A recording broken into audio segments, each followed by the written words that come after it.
नमस्कार, आप देख रहे हैं दिल्ली ग्लो न्यूज और मैं हूं आपके साथ सपना। चलिए रुक कर लेते हैं आज की बड़ी खबरों की ओर। बनेगी क्योंकि बिहार के इलेक्शन के बाद नहीं हम रीजनल पार्टीज के जो उम्मीद है वो हार चुके हैं शायद। नहीं, देखिए आरजेडी आपके दोस्त पार्टी है, संगीत साथ में कांग्रेस है, आप सारे अलायंस है। बिहार के इलेक्शन आपको कहीं लगता है कि रीजनल पार्टीज के बड़ा टॉस है? देखिए, चुनाव हार जीत और उसे सीख मिलती है। आप पॉपुलर हो सकते हैं, आपको वोट ज्यादा मिलेगा, लेकिन बीजेपी की जो मशीनरी है, बीजेपी का जो काम करने का तरीका है, बीजेपी जिन इश्यूज को लेकर के ग्रास रूट तक जाते हैं। मान लीजिए, उन्होंने अब ये कहना शुरू किया है कि महिलाओं ने बहुत उन्हें वोट दिया है, विमेन वोट ज्यादा मिला है उनको। ये तो बताया जा सकता है, लेकिन आप 10,000 रुपए कब तक देंगे? आप सम्मान का जीवन नहीं देना चाहते हैं। अच्छा, उन महिलाओं को आप 10,000 दे रहे हो जिनके पति परिवार के लोग एक साथ नहीं रह सकते हैं। देखिए, दुख की बात यह है कि बिहार, यूपी वो स्टेट है जहां के सबसे ज्यादा लोग बाहर जाते हैं, वो अपने परिवार को छोड़ के जाते हैं। परिवार के साथ परिवार की तरह रहें, उसके लिए सरकार काम नहीं कर रही है। बस 10,000 रुपए देकर के वोट ले लिया, बाद में जैसे और स्टेटों में इन्होंने किया है कि नंबर्स कम कर देना है, बाद में नियम बना देंगे, रूल्स बना देंगे, बाद में पता लगा कि उतनी हमारी माता बहनों को मदद नहीं मिल रही। सेम महाराष्ट्र में और किसी स्टेट में इसी तरह का काम होता है। आप कैसे रीड करते हैं सर, क्योंकि काफी सालों से आप पॉलिटिक्स को देखते जा रहे हैं।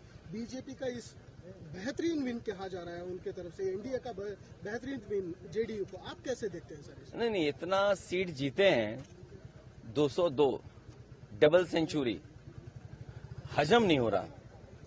आई am not able to understand कि भाई ये रिजल्ट कैसे।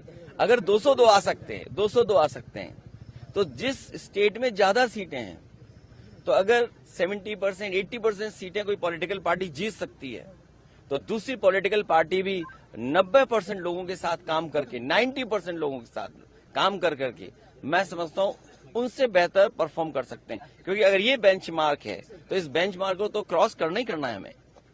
लेकिन सर, जिस तरह से, ये एक लास्ट क्वेश्चन सर, आप इस इलेक्शन से क्या सबक सीख सकते हैं? या टीएमसी हो, जेडीयू हो, आप मेनली आरजेडी हो, या आपके एसपी हो, एसपी तो बड़ी तगड़ी पार्टी है यूपी में, क्या एक सबक है कि किस दिशा में जाना चाहिए नेक्स्ट इलेक्शन में? यूपी में हम लोगों ने हार से ही सीखा है, और हार से ही सीखने का मौका मिलता है। जब आप बिल्कुल नीचे पहुंच जाते हैं, तब आपको लगता है कि वो ऊंचाई पर कैसे पहुंचे हैं। हम हारे थे, मुझे याद है, हमें 5 सीट मिली थी, मैं सरकार नहीं बना पाया, और उसके बाद डबल इंजन, उन दोनों डबल इंजनों को हमने हराया, और ऐसी ऐसी सीटें वो हारे हैं, अभी भी शायद वो कल्पना नहीं कर सकते।